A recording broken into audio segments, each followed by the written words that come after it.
일본 후보 측에서는 휴식 공간과 즐거운 학교를 만들기 위한 그런 차원의 복지 공약을 많이 제시를 해주셨고요. 그다음에 이번 후보 측에서는 취업 지원을 어떻게 확대시킬 것인가에 대한 문의에 대해서 이야기해 주신 것 같습니다. 네, 1번 후보 측에서 이번 후보 측에게 핵심 질문 시간 1분 드리겠습니다. 타 대학 취업 박람회의 경우에 다양한 문제를 안고 있다고 알고 있습니다.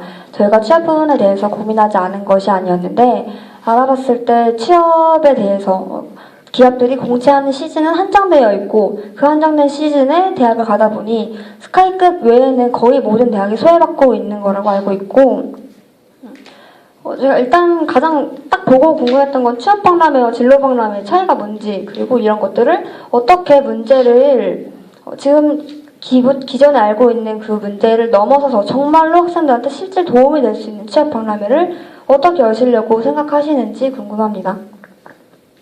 네, 답변해 주시겠습니다. 예, 말씀 잘 들었습니다. 예, 취업 박람회 학우들한테 굉장히 중요한 문제입니다.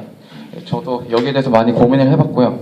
예, 연세대, 원주, 부경대, 강원대 등에서 한 사례들이 있습니다.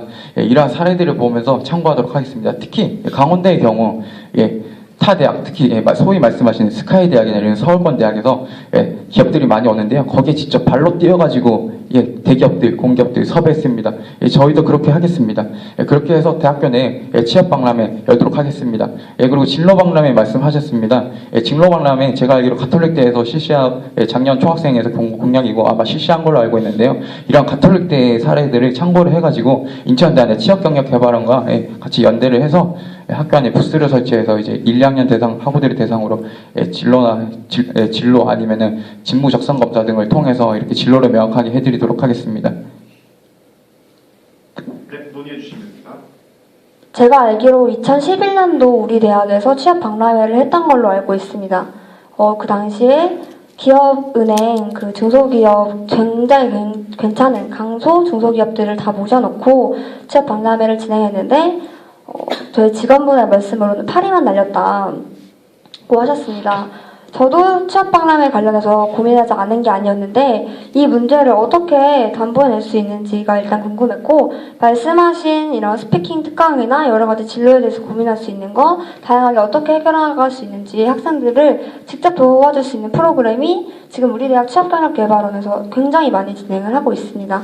제가 알고 있는 선배 하나도 졸업을 했는데 계속 문자가 와서 언제 어떻게 할 거냐 많이 물어도 보고 피드백도 받아서 새로운 강의도 만들어주고 단과대학별로 컨설턴트도 따로 있는 걸로 알고 있습니다. 지금 우리 대학에서 굉장히 좋게 잘 되어 있는데 이거를 이어서 하시겠다는 건지 좀 더 참신하게 큰 규모로 어떻게 구체적인 형태를 생각하신 건지 잘 와닿지 않는 부분입니다. 예, 제가 첫 번째 질문은 중소기업의 그 국민은행과 연계한 부분 말씀하셨는데 두 번째 부분은 핵심적인 부분을 제가 못 들었거든요. 한번 다시 말씀해 주실 수 있으세요? 지금 취업경력개발원에서 하고 있는 프로그램이 방금 말씀하신 내용들 굉장히 많이 잘 하고 있고 지금 후보님이 고민하신 도움되는 스피킹 특강 뭐 이런 것보다 더 나아가서 괜찮은 프로그램이 많이 있는데 이거를 활용하시겠다는 건지 새로운 프로그램을 만드시겠다는 건지 취업박람회는 그래서 다른 타 대학을 사례하는 건 당연한 건데 그래서 어떤 안을 가지고 오신 건지 궁금합니다. 예, 말씀 잘 들었습니다. 먼저 2011년도에 하셨다고 하셨는데 거기 보면은 국민은행 아마 국민은행과 중소기업이 오셨다고 하셨어요. 국민은행을 제외하고는 중소기업이면 솔직히 학우 여러분들 많이 관심을 갖지 않습니다. 왜냐하면 대기업이나 공기업 아니면 최소한 못해도 중견기업이 아니니까요. 따라서 저희는 이렇게 대기업, 공기업, 중견기업이 오게 되면 학우들의 관심도 당연히 높아집니다. 예전에 실시했던 대학들도 그렇고요. 또한 취업박람회와 하는 게 아닙니다. 거기서 바로 원스트레이트로 채용도까지 가기도 합니다. 이러한 상황이 있기 때문에 학우 여러분들이 더욱더 많이 관심 가질 거라고 믿고요. 저희 또한 열심히 홍보하도록 하겠습니다. 그리고 취업경력개발원에서 기존 토익 스피킹 이런 강좌가 있다고 말씀하시는데요. 이러한 부분을 토익이나 토익 스피킹 저는 무료 특강입니다. 무료 특강을 개설해서 모든 학우들이 들을 수 있도록 하겠습니다. 예, 학우 여러분들 사교육 비용 만만치 않습니다. 저도 학원 가는데 비용 진짜 만만치 않습니다. 예, 따라서 이렇게 한다면 무료 특강을 열게 된다면 학우들이 많이 참여를 하고 좀 더 취업 스펙 쌓기에 많이 도움이 되지 않을까 싶습니다. 네, 시간 관계상 여기까지 1번 핵심 질문에 대한 논의 마치도록 하겠습니다. 2번 후보 측 핵심 질문 할 수 있는 시간 1분 드리겠습니다. 예, 1번 후보자님께서 컬럼이라들을 말씀하셨는데요. 인천대 내 유치로 말씀하셨습니다. 그러나 컬럼이라들을 실시하게 된다면 지금까지 컬럼이라들을 실시하게 된 그런 장소들을 보면 이게 물감이 잘 지워지지 않아서 건물이나 이런 도로나 훼손될 수 있는 문제점이 있는데요. 여기에 대해서 뭐 대체 방안이 있으신지 듣고 싶습니다. 컬럼이라드에 대해서 그 질문을 굉장히 많이 하시더라고요. 아무래도 학교 예정이 있으시고 우리 학교가 잘 이런 행사를 하는 것도 중요하지만 마무리나 이런 것도 굉장히 중요하기 때문에 당연히 답변을 드려야 한다고 생각하는데 이 행사는 그냥 참여하는 것이 아니라 참가 비용을 내고 진행을 하게 됩니다. 그 참가 비용으로 안전사고라든지 청소에 관한 문제까지 완벽하게 다 하고 있고 잘 지어지지 않았다고 하면 다른 데에서 했을 때 그 부분을 피드백해서 이렇다고 들었는데 우리 학교 정말 확실히 해야 한다는 점을 분명하게 하고 그 외에 되지 않는다면 저희가 직접이라도 해야 한다고 생각합니다. 어쨌든 담당자하고 이야기했을 때 다 그런 것까지 염려하지 않으셔도 된다고 그리고 심지어 수익금이 나면 학생들을 장학금으로 주시겠다고까지 약속을 받은 상태입니다. 예, 또 궁금한 게 있는데요. 만약에 이걸 인천대학교 내에 유치하게 되면은 사실상 학교 건물의 주인은 어떻게 보면 지금은 대학 본부라고 할 수 있지 않습니까? 따라서 장소를 대여해 주게 되면 대여료를 총학생회가 아닌 대학 본부가 아마 가져가게 될 텐데 여기에 대해서는 또 어떻게 진행하실지 궁금합니다.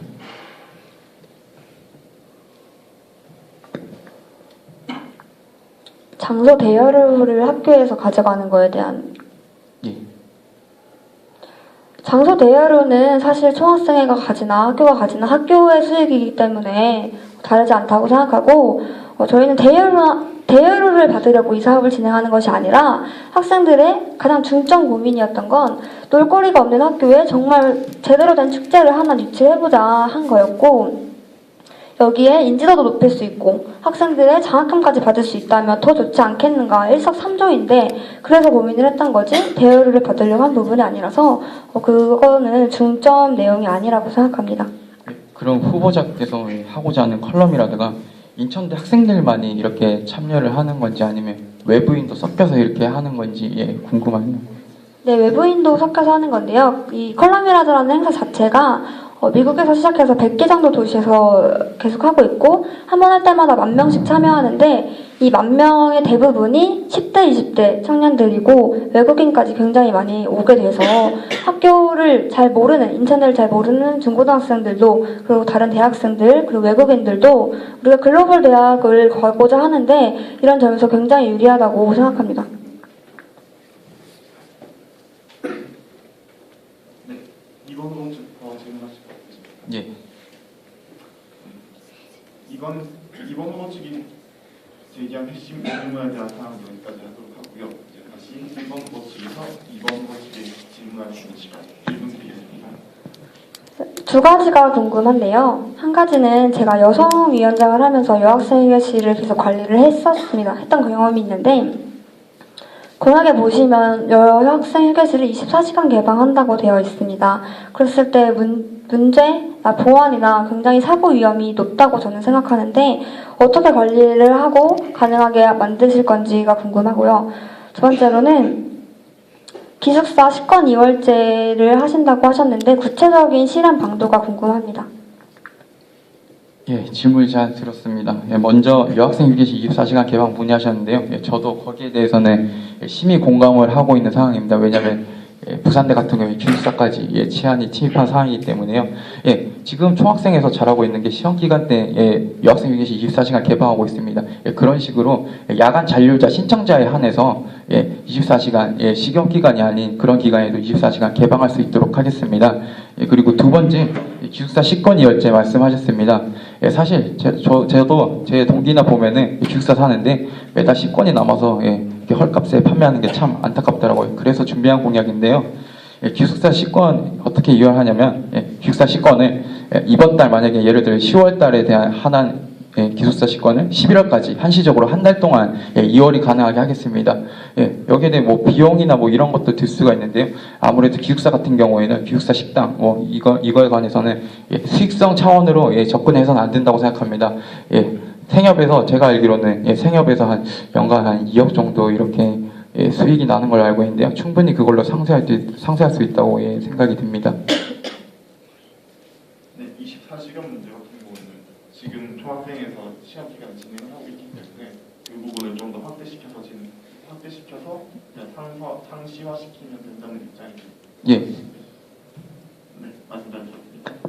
지금 시험기간 여유 잔류 신청자에 한해서는 여유지킴이가 봉사장학생들이 각 단대 건물을 담당하고 있는데 지금도 굉장히 어려움을 호소합니다. 한 학기에 2번 2주일 여는 걸도 굉장히 어려워하고 치안이나 보안 문제도 그렇지만 저 그 여유학생회계실이 여학우들의 특성상 저 온돌바닥으로 편히 쉴 수 있는 공간으로 되어 있는데 올해와 작년, 제가 벌써 2년 동안 2번이나 본 걸로만 해도 온도 조절이 잘 되지 않아서 열판이 아예 다 타버리고 그걸로 화재 위험까지 있어서 학교에서는 이런 식으로 운영하면 아예 못할 수도 있다. 여학생 휴게실 자체를 이용하지 못할 수도 있다고 했었습니다.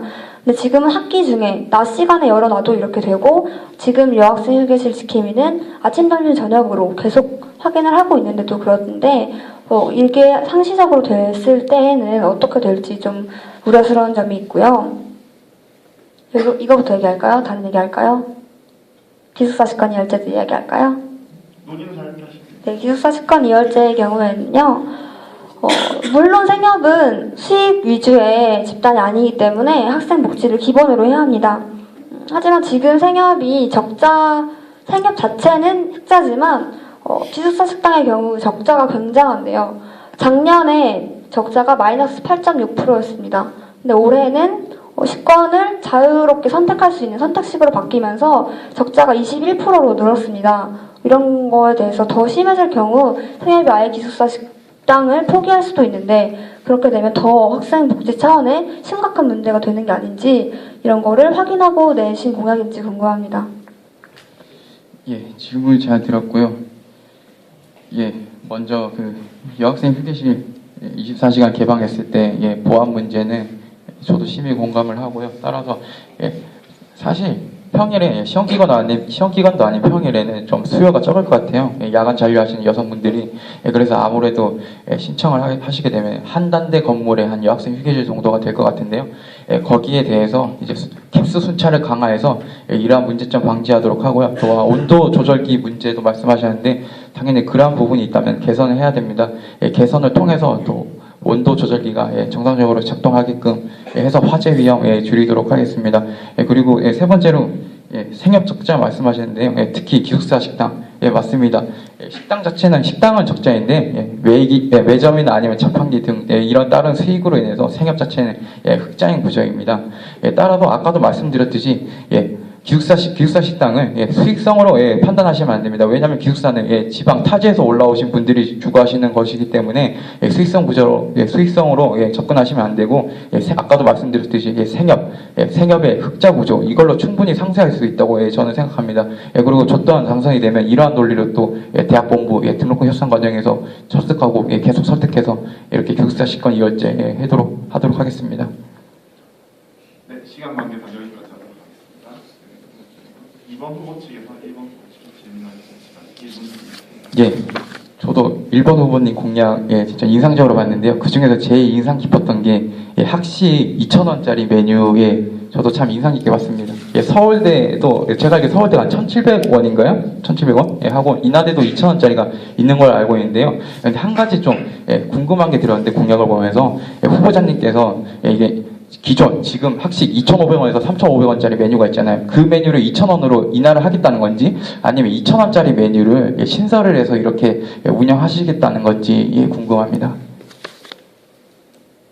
학식의 한 가지 메뉴를 2,000원으로 하는 걸로 저희가 계속 홍보를 하고 있고요. 지금 그 지일 문제를 굉장히 많이 궁금해 하시는데 아침 식사 해보셨어요? 학생 식당에서 아침 드셔보시면 백반이 나와요. 밥, 국, 반찬 두세 가지가 나오는데 그거의 가격을 2,000원으로 다운시켜서 그 한 가지 메뉴가 저녁까지 가는 걸로 생각을 한 거고 학생들한테 가격에 대한 선택권을 주겠다고 고민을 했던 겁니다. 아까 생협이랑 그 기숙사 식당까지 이어서 생각을 할 수밖에 없는데 저희가 생각하는 건 사실은 최소한의 복지라고 생각을 하는데요. 최소한 이 정도 선택은 할 수 있어야 하지 않겠냐. 근데 이거는 충분히 가능하다고 했던 게 말씀하신 대로 생협의 흑자 그리고 그런 부분들이 있기 때문에 조합원의 이익을 위해서 해야 하는 것 때문에 말씀을 드린 건데 저는 오히려 기숙사 식당은 아까도 말씀드렸지만 그 최소한의 복지가 무너질 수 있다는 것 때문에 질문을 드렸습니다. 흑자가 21%를 넘어서 더 심해졌을 경우에 그 존폐 위기까지 달려있는데 잠깐만요. 학식 2,000원 메뉴에 대한 논의는 예. 이번 후보 측에서 답변이 완료되신 것입니까? 예, 예. 네, 그럼 이제 아까 논의했던 이번 문제를 다시 논의해도 될까요? 그 기숙사 10번 이어지는 문제. 예, 알겠습니다. 네, 동의를 구하는 예. 주제가 바뀌기 때문에 괜찮으시겠습니까? 예. 네, 그럼 진행하겠습니다. 네, 사실은 생협이 가지고 있는 게 뭐 식당, 학생 식당, 기숙사 식당, 매점까지 되게 다양하기 때문에 논의가 이어서 할 수밖에 없다고 생각하는데요. 생협 자체 존폐의 위기가 올 경우 그것까지 감수를 하면서 기숙사 식당을 하게 될까 의문이 들고 그랬을 때 기숙사 식당을 포기하게 되면 외부 업체가 들어오게 되는데 외부에서 진행하는 기숙사 식당의 경우 선택식을 하는 경우는 없다고 알고 있습니다. 그렇게 적자가 나면서 외부가 들어올 일이 없기 때문에 아예 식당이 기숙사 식당이 외부로 바뀌면 무조건 의무식을 해야 하는데 그렇게 따졌을 때 뭐가 학생들한테 더 이익인지에 대한 의문이 좀 나왔습니다. 예, 말씀 잘 들었습니다. 우선 제가 질문드린 2,000원 학식 잘 들었고요. 저도 이거는 꼭 당선되었으면 꼭 해주셨으면 좋겠습니다. 그리고 기숙사 식당 말씀하셨는데요. 수익성이 악화가 될 수 있긴 합니다. 기숙사 식당으로 해서. 그러나 너무 이게 침소봉대일 수도 있어요. 기숙사 식당 하나 가지고 생협 자체 전체적인 흑자 구조가 무너지는 것 또한 아닙니다. 또한 아까도 계속 말씀드렸듯이 수익성 구조를 따지면 안 됩니다. 따라서 만약에 대학본부에서 진짜 기숙사 식당 아까 후보자님께서 말씀하신 것처럼 기숙사 식당을 폐지하려고 한다는 이런 행동을 보이면 총학생회 차원에서는 당연히 대응을 통해서 그러한 진짜 최악의 사태까지는 벌어지지 않도록 노력해야 할 것입니다. 네, 한 가지 덧붙이자면 제가 생협 이사회에 이사로 있었는데 기숙사 식당 적자 때문에 지금 굉장히 힘들어하고 있고 가격까지 인상하려고 계속 시도를 하고 계십니다. 생협이 정말 문제다 이런 게 아니라 그럴 수밖에 없는 구조가 있기 때문에 계속 저희가 인상을 막아왔지만 더 적자가 심해지면 그거는 그렇게 적자를 감수하려고 하는 것 자체가 조금 어려운 일이지 않을까 싶은 의문은 아직도 남습니다. 시한 관계자의 여기까지 논의하도록 하고요. 1번 후보 측에서는 기숙사 식당의 적자폭이 크기 때문에 이 기숙사 10번 이월제가 제대로 이루어지겠느냐에 대한 질문이시고요. 거기에 대해서 2번 후보 측에서는 생협 자체 그 흑자 구조상 가능하고 혹시라도 만족스럽지 않은 사태가 나타날 경우는 총학생회 측 차원의 대처를 통해서 이 부분을 해결하도록 하겠다 이런 입장이신 것 같네요. 네. 그럼 학생 복지에 대한 논의까지는 여기까지 하고요. 각 후보당 마무리 발언 1분씩 드리겠습니다. 네, 1번 후보 먼저 해주세요. 아까 말씀드린 대로 저희가 짚은 핵심은 갈 곳도 없는 학교가 정말 제대로 된 캠퍼스 생활이냐. 그래서 일단 갈 곳, 그리고 먹을 곳, 기본적으로 학교 생활을 영위할 수 있는 그런 공간을 마련해야 한다고 생각을 했고 그 외에 다른 부분까지 더 확대해서 얼마든지 할 수 있다고 생각합니다. 일단 가장 핵심을 짚었고 이게 가능한지 확인했기 때문에 학생들에게 가장 필요한 부분을 가려운 곳을 긁어줄 수 있는 그런 학생회가 될 거라고 자부합니다. 네, 말씀 잘 들었습니다. 2번 후보 측 발언해주세요. 예, 총학생회 이제는 학우 여러분들 취업에 더 신경을 써야 합니다. 예, 공감 총학생회가 하겠습니다. 예, 학우 여러분들 취업 스펙 쌓는 데 도움을 주고 예, 취업에 꼴이 날 수 있도록 열심히 도와드리겠습니다. 예, 바로 이것이 진정한 학생 복지입니다. 예, 이렇게 취업 관련 부분 실현할 수 있는 예, 공감 총학생회가 되겠습니다. 네, 마무리 발언 주시 감사합니다.